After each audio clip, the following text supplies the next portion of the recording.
حبينا في الله حبيناه. فيديو النهارده بمناسبة عيد الحب قلنا نعمل معاكم حاجة حلوة كده وخفيفة وسهلة لكل ست بيت تقدر تعملها لجوزها او لحبيبها او لأي حد غالي عليها. يلا نعمل النهارده تورتايه ظريفة جدا وخفيفة وسهلة قوي. يلا نقول معانا المكونات ايه. اول حاجة معايا نص كيلو دقيق سبونج شوكولا. انا حبيت ان انا اعملها شوكولاتة النهارده.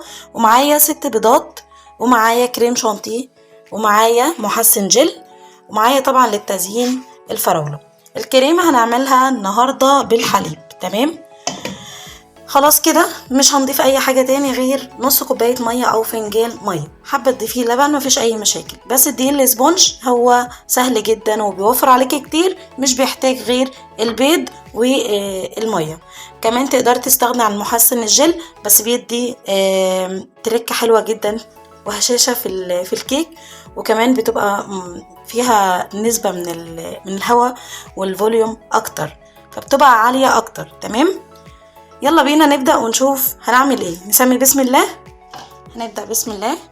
نجيب بولة هنضيف فيها دقيق الاسبونج ولازم تنخلوه يا جماعة علشان يكون افضل ليكوا. هنضيف عليه 6 بيضات بسم الله، وهنضيف عليه فنجان المية، وهنضيف معلقة محسن جل، معلقة صغيرة.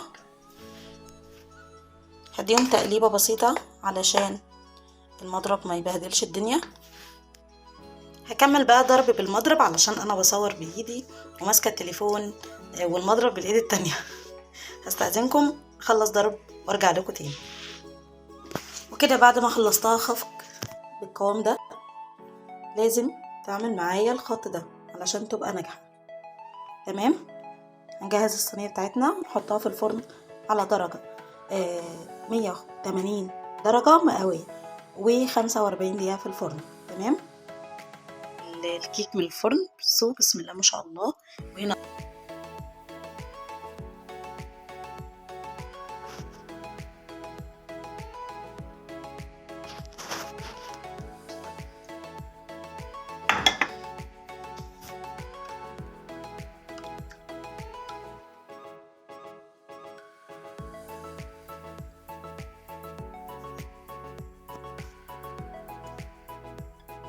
هعملها بقى طبقات بالكريمه وارجع لكم تاني علشان ما اطولش عليكم. التزيين ده على حسب ذوقك انتي واختيارك.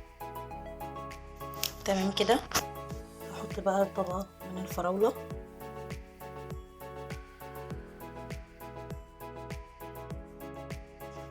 تمام كده احط الطبقه التانية من الكيك. تمام هجيب بقى بواقي الكيك اللي عندي وهفركها